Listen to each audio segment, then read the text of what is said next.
আপনাদের সবাইকে স্বাগত আজকের বিশেষ পর্বে। আজকে আমরা সাহিত্যের এক অমূল্য রত্ন সত্যজিৎ রায়ের লেখা গল্প চিলেকোঠা নিয়ে শুরু করব।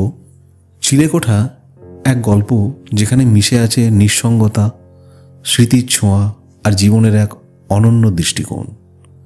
তাহলে চলুন ঢুকে পড়ি সত্যজিৎ রায়ের অনন্য কল্পনার জগতে।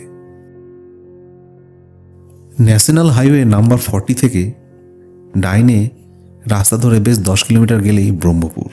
মোড়টা আসার কিছু আগেই আদিত্যকে জিজ্ঞেস করলাম, কী রে, তোর জন্মস্থানটা একবার চু মেরে যাবি নাকি?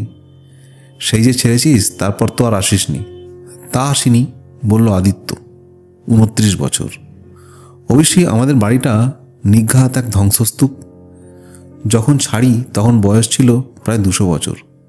স্কুলটারও কি দশা জানি না। বেশি সংস্কার হয়ে থাকলে তো চেনাই যাবে না। ছেলেবেলার স্মৃতি ফিরে পাবো এমন আশা তো করা গেলে ঠকতে হবে। তবে হ্যাঁ, নখখুরোর চায়ের দোকানটা এখনও থাকলে গলাটা একটু ভিজিয়ে নিলে মন্দ হয় না। ধরলাম ব্রহ্মপুরের রাস্তা। আদিত্যদের জমিদারি ছিল ওখানে। স্বাধীনতার বছর খানেকের মধ্যেই আদিত্যর বাবা ব্রজেন্দ্রনারায়ণ ব্রহ্মপুরের পাট উঠিয়ে দিয়ে কলকাতায় এসে ব্যবসা শুরু করেন। আদিত্য ম্যাট্রিক পাস করেছিল ব্রহ্মপুর থেকেই। কলেজের পড়াশোনা হয় কলকাতায়। তখন আমি ছিলাম ওর সহপাঠী। 76-এ আদিত্যের বাবা মা মারা যান। তারপর থেকে ছেলেই ব্যবসা দেখে। আমি ওর অংশীদার এবং বন্ধু। আমাদের নতুন ফ্যাক্টরি হচ্ছে দেওদারগঞ্জে। সাইটে দেখে ফিরছি আমরা। গাড়িটা আদিত্যরই। যাওয়ার পথে ও চালিয়েছে, ফেরার পথে আমি। এখন বাজে 3:30। মাসটা মাঘ। রোদটা মিঠে। রাস্তার দুধারে দিগন্ত বিস্মিত ধানের ক্ষেতের ধান কাটা হয়ে গেছে কিছুদিন হলো। ফসল এবার মনে হয় ভালোই হয়েছে। পাকা রাস্তা ধরে মিনিট 10 চলার পরেই গাছপালা, দালান কোঠা দেখা গেল। ব্রহ্মপুর হলো যাকে বলে শহর বাজার জায়গা। লোকালয় আসার অল্পক্ষণের মধ্যেই আদিত্য বলল, দাঁড়া। বাঁয়ে একটা স্কুল। গেটের ওপর অর্ধচন্দ্রাকৃতি লোহার ফ্রেমের ভিতরে লোহার অক্ষরের লেখা ভিক্টোরিয়া হাই স্কুল। প্রতিষ্ঠা 1872। গেট পেরিয়ে রাস্তার বাঁ পাশে খেলার মাঠ। রাস্তা শেষে দোতলা স্কুল বাড়ি। আমরা দুজনে গাড়ি থেকে নেমে গেটের সামনে গিয়ে দাঁড়িয়েছি। স্মৃতির সঙ্গে মিলছে? আমি জিজ্ঞেস করলাম। আদপেই না, আদিত্য বলল। আমাদের স্কুল ছিল একতলা, আর ডাইনে ওই বিল্ডিংটা ছিল না। ওটা আমাদের হাডুডু খেলার জায়গা ছিল। তুই তো ভালো ছাত্র ছিলি, তাই না? তা ছিলুম, তবে বাঁধা পজিশন ছিল সেকেন্ড। ভেতরে যাবি? পাগল। মিনিট 10 দাঁড়িয়ে থেকে গাড়িতে ফিরে এলাম দুজনে। তোর সেই চায়ের দোকানটা কোথায়? এখান থেকে 3 ফার্লং সোজা রাস্তা। একটা চৌমাথার মোড়ে পাশেই একটা মুদির দোকান ছিল, আর উল্টো দিকে শিব মন্দির। পোড়ো ইটের কাজ দেখতে আসতো কলকাতা থেকে লোকেরা। আমরা আবার রওনা দিলাম। তোদের বাড়িটা কোথায়? শহরের শেষ মাথায়। ও বাড়ি দেখে মন খারাপ করার কোনো বাসনা নেই আমার। তবু একবার যাবি না? সেটা পরে ভাবা যাবে, আগে চা। চৌমাথায় এসে গেল দেখতে দেখতে। মন্দিরের চূড়োটা একটু আগে থেকেই দেখা যাচ্ছিল। কাছে যেতে আদিত্যর মুখ দিয়ে একটা বিস্ময়সূচক শব্দ বেরোনোর সঙ্গে সঙ্গে চোখ পড়ল দোকানের ওপর সাইনবোর্ডের নগেশ টি কেবেন। পাশে মুদির দোকানও রয়েছে এখনও। আসলে 29 বছরের মানুষের চেহারা অনেকটাই পরিবর্তন হলেও এইসব শহরের রাস্তাঘাট, দোকানপাটের চেহারা খুব একটা বদলায় না। শুধু দোকান নয়, দোকানের মালিকও বর্তমান। 60-এর উপর বয়স, রোগাপটকা চেহারা, হিসেব করে আঁচড়ানো ধবধবে সাদা চুল, দাড়িগোঁফ কামানো, পরনে খাটো ধুতির উপর নীল ডোরা কাটা শার্টের তলার অংশটা দেখা যাচ্ছে বুজ চাদরের নিচে দিয়ে। কোত্থেকে এলেন আপনারা? একবার গাড়ির দিকে, একবার 2 আগন্তুকের দিকে চেয়ে প্রশ্ন করলেন নগেনবাবু। সভাপতি আদিত্যকে চিনতে পারার কোনো প্রশ্নই ওঠে না। দেওদারগঞ্জে। আদিত্য বলল, যাব কলকাতা। এখানে? আপনার দোকানে চা খেতে আসা। তা খাবেন বই কি, শুধু চা কেন, ভালো বিস্কুটও আছে, চানাচুর আছে। বরং নান খাটাই দিন 2টো করে। আমরা 2টো টিনের চেয়ারে বসলাম। দোকানে আর লোক বলতে কোণের টেবিল একজন মাত্র, যদিও তার সামনে খাদ্য বা পানীয় কিছুই নেই। মাথা হেঁট হয়তো ঘুমিয়ে পড়েছে। ও সান্ডেল মশাই, কোণের ভদ্রলোকটিকে উদ্দেশ্য করে বেশ খানিকটা গলা তুলে বললেন নগেনবাবু, 4টে বাজতে চলল, বাড়িমুখো হন এবার, অন্য খদ্দের আসার সময় হলো। তারপর আমাদের দিকে চেয়ে চোখ টিপে বললেন, কানে খাটো, চোখেও চালছে, তবে চশমা করবেন সে সঙ্গতি নেই। বুঝলাম এই ভদ্রলোকটি একটি মশকরার পাত্র। শুধু তাই নয়, নগেনবাবু কথায় যে প্রতিক্রিয়া হলো তাতে ভদ্রলোকের মাথা ঠিক আছে কিনা সে বিষয়ে সন্দেহ জাগে। আমাদের দিকে কয়েক মুহূর্তের জন্য চেয়ে থেকে শরীরটাকে একবারে ঝেড়ে নিয়ে সান্যাল মশাই তার শীর্ণ ডান হাতটা বাড়িয়ে চোখ দুটো পাকিয়ে শুরু করলেন আবৃত্তি। মারাঠা দস্যু আসিছে রে, ওই করো করো সবে সাজ, আজমির গড়ে কহিলা হাঁকিয়া দুর্গেশ দুমরাজ। এই থেকে শুরু করে ভদ্রলোক বসা অবস্থা থেকে উঠে দাঁড়িয়ে দোকানের দিকে এসে রবীন্দ্রনাথের পণরক্ষা কবিতাটা কোনো বিশেষ কাউকে লক্ষ্য না করেই একটা নমস্কার ঠুকে ঠুকে একটু যেন বেসামালভাবেই চৌরাস্তার একটা রাস্তা ধরে চলে গেলেন সোজা, হয়তো তার নিজের বাড়ির দিকেই। চৌরাস্তার লোকের অভাব নেই, বিশেষত মন্দিরের সামনে 8-10 জন তো শুয়ে আছে, বসে আছে, রোদ পোয়াচ্ছে।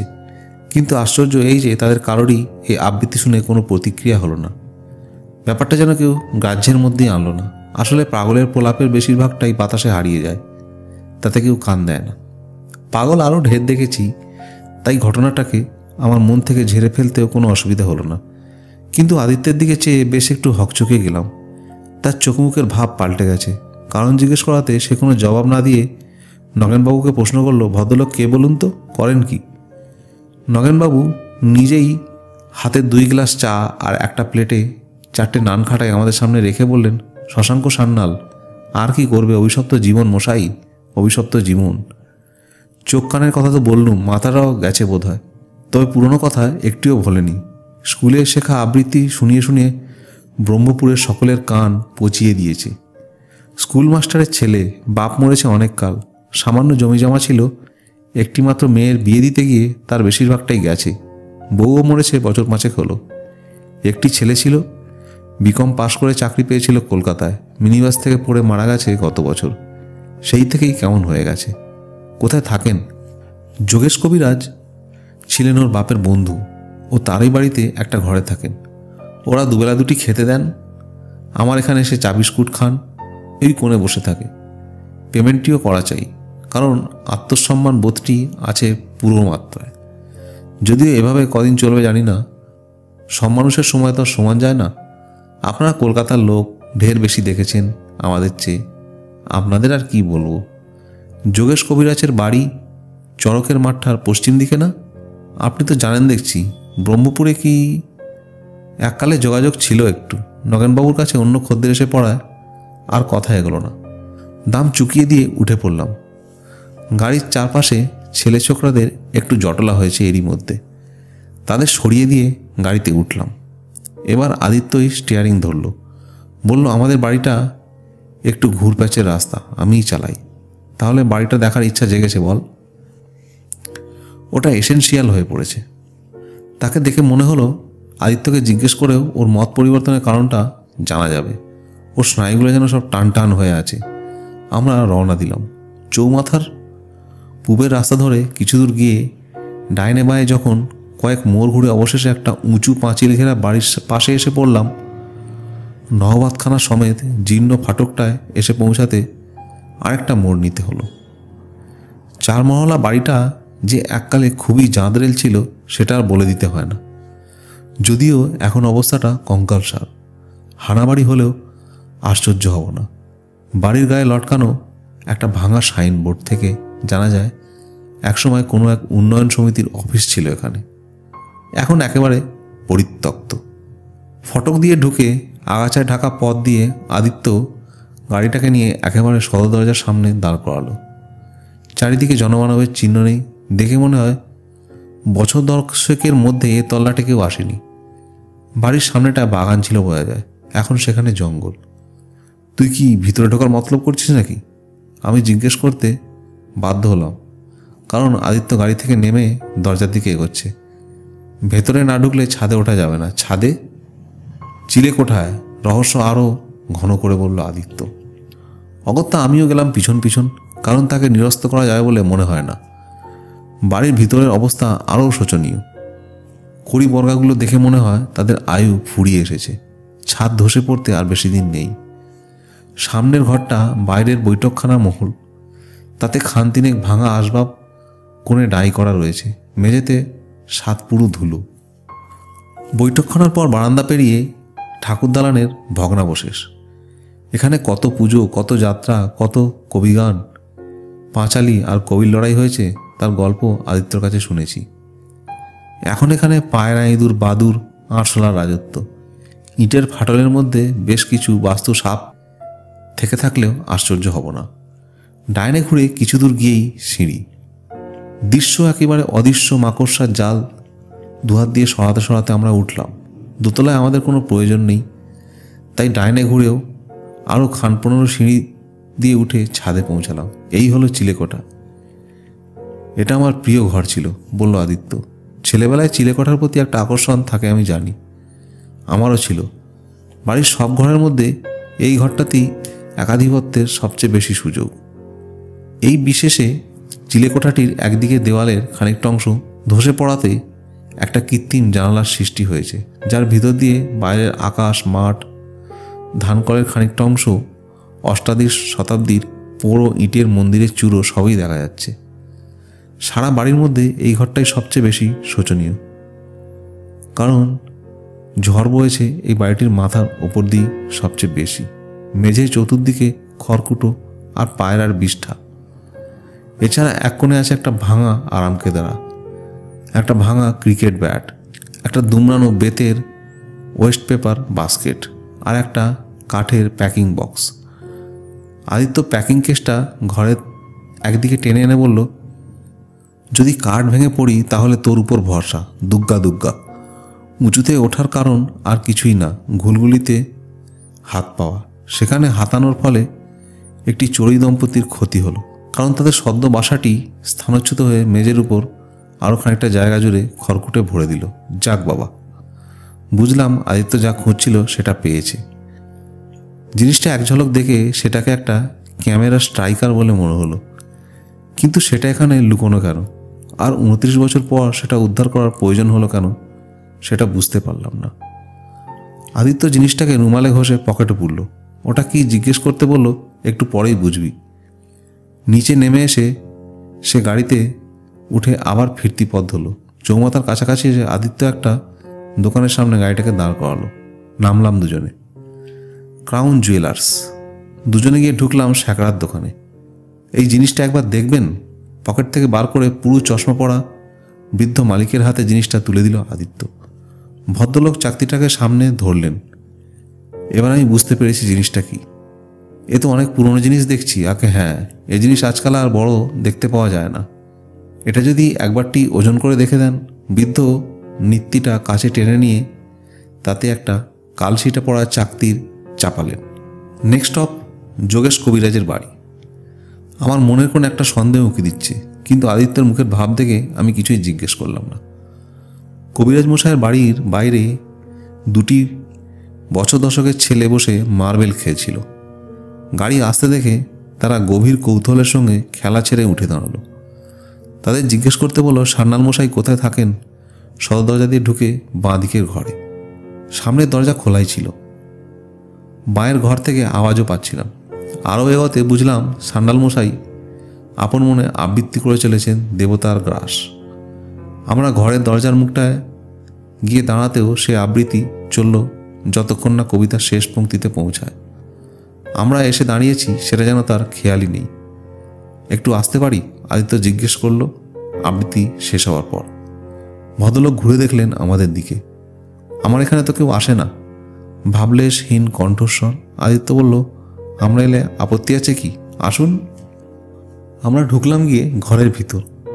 তক্তপোষ ছাড়া বসার কিছু নেই। দুজনেই দাঁড়িয়ে রইলাম। সান্যাল মশাই চেয়ে আছেন আমাদের দিকে। আদিত্যনারায়ণ চৌধুরীকে আপনার মনে আছে? আদিত্য প্রশ্ন করল। বিলক্ষণ, বললেন ভদ্রলোক। আলালের ঘরের দুলাল, ছাত্র ভালোই ছিল, তবে আমাকে কোনোদিনই টেক্কা দিতে পারেনি।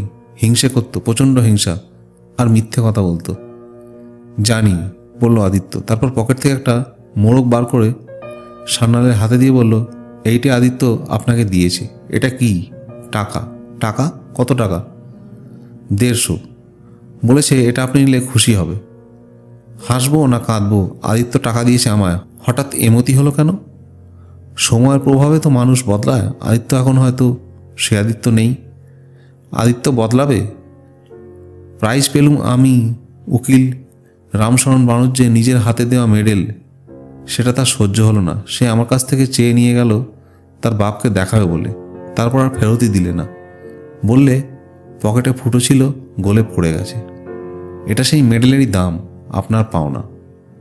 সান্যালের চোখ কপালে উঠে গেল। ফ্যালফ্যাল করে আদিত্যর দিকে চেয়ে বলল, মেডেলের দাম কীরকম? সে তো বড়জোর 5 টাকা। রূপার মেডেল তো। রূপোর দাম 30 গুণ বেড়ে গেছে বটে। আশ্চর্য, এ খবর তো জানতুম না। তবে সান্যাল মশাই হাতের 15টা 10 টাকার নোটের দিকে দেখলেন, তারপর মুখ তুলে চাইলেন আদিত্যর দিকে।